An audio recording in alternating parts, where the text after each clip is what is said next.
மலைவாழ் மாணவியர்களை சின்னாளப்பட்டி விடுதியில் சேர்க்க நடவடிக்கை எடுத்த ஊரக வளர்ச்சித்துறை அமைச்சர் ஐ பெரியசாமி அவர்களுக்கு மாணவிகள் நன்றி தெரிவித்தனர்.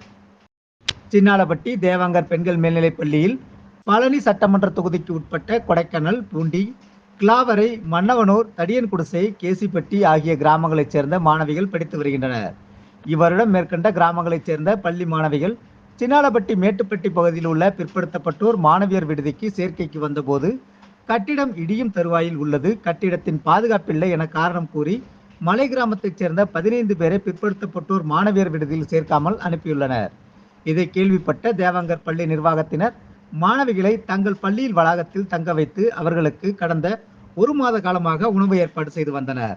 கடந்த ஞாயிற்றுக்கிழமை பள்ளியின் தலைமை ஆசிரியை விநாயக ஜெயந்தி தலைமையில் பள்ளி ஆசிரியர்கள் மாணவியர்களுடன் சேர்ந்து திமுக மாநில துணை பொதுச் செயலாளரும் ஊரக வளர்ச்சித்துறை அமைச்சருமான ஐ பெரியசாமி அவர்களிடம் பள்ளியில் தங்கியிருக்கும் மலை கிராமத்தைச் சேர்ந்த 15 மாணவிகளை பிற்படுத்தப்பட்டோர் மாணவியர் விடுதியில் சேர்க்க வேண்டும் என மனு கொடுத்தனர். உடனடியாக அமைச்சர் ஐ பெரியசாமி அவர்கள் மாவட்ட ஆட்சியரை தொடர்பு கொண்டு தேவாங்கர் பள்ளியில் தங்கியிருக்கும் மலை கிராம மாணவிகளை உடனடியாக மாணவியர் விடுதியில் சேர்க்க நடவடிக்கை எடுக்க வேண்டும் என தெரிவித்ததை அடுத்து மாவட்ட ஆட்சியர் பூங்கொடி அதிரடி நடவடிக்கை எடுத்து தேவாங்கர் பள்ளியில் தங்கியிருந்த மாணவிகளை பிற்படுத்தப்பட்டோர் மாணவியர் விடுதியில் சேர்க்க நடவடிக்கை எடுத்ததோடு மாணவியர் விடுதி மாணவிகள் தங்கி படிக்க தகுதி இழந்ததை அடுத்து மாணவியர் விடுதியின் எதிரே உள்ள பேரூராட்சிக்கு சொந்தமான சமுதாய கூடத்தில் அனைத்து மாணவியர்களையும் தங்கி படிக்க ஏற்பாடு செய்தார். மேலும் மாணவியர் நலன் கருதி சமுதாய கூடத்திற்கு உடனடியாக குடிநீர் குழாய் இணைப்பு வழங்க உத்தரவிட்டதை அடுத்து குடிநீர் குழாய் இணைப்பு வழங்கப்பட்டுள்ளது.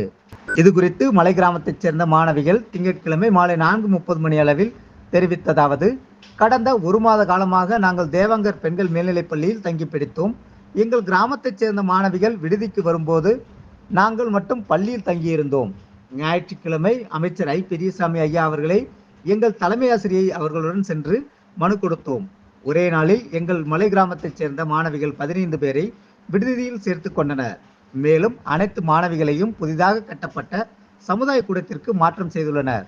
நாங்கள் அனைவரும் இப்போது பாதுகாப்பான முறையில் கல்வி கற்க நடவடிக்கை எடுத்த அமைச்சர் ஐ பெரியசாமி அவர்களுக்கும் மாவட்ட ஆட்சியர் அவர்களுக்கும் பள்ளி நிர்வாகத்திற்கும் எங்களது நன்றியை தெரிவித்துக் கொள்கிறோம் என்றனர்.